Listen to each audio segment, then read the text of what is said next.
Nilqulkom u nilqawkom għal programm ieħor mis-sensiela x'qrajt dan l-aħħar li llum se jlaqgħana ma' Omar Seguna.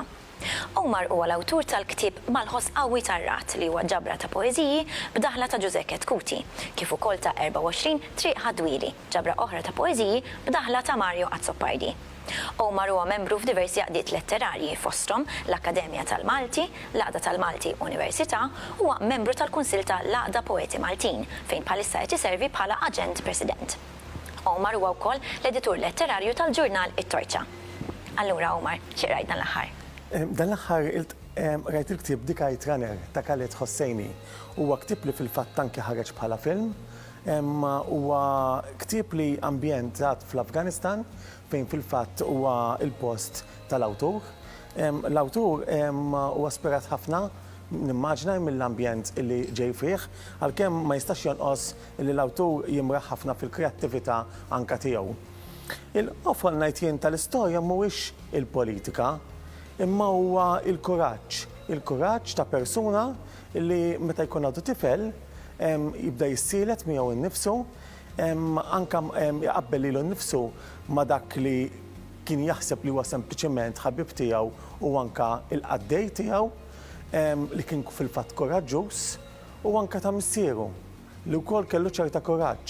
Imma hu donnu ma kellux dak il-kuraġġ. U dan kien ikiddu ferm fil-fatt fl-ewwel parti titratta ma' dan il-lat l-iktar it-tfal bejniethom. Il-qaddej tiegħu fil-fatt kien trattat ħażin anke minħabba li kien ġej minn dawk li jissejħu fl-Afganistan il-Ħażara li kienu dejjem f'kuntrast imqablin dak mal-Pashtun li kienu donnom iktar il-klassi iktar kienu privileġġati. Allura għandna dal-kontest storiku li huwa sabiħ huwa interessanti ħafna. Jiena fil-fatt interessani ħafna x'inti meta biex tifhem poplu, biex tifhem mhux gwerra biss, imma anke tapprezza persuna kultant trid tifhem anke il-kuntest u l-ambjent tagħhom. U l-awtur jidħol qisu f'dan id-dettall.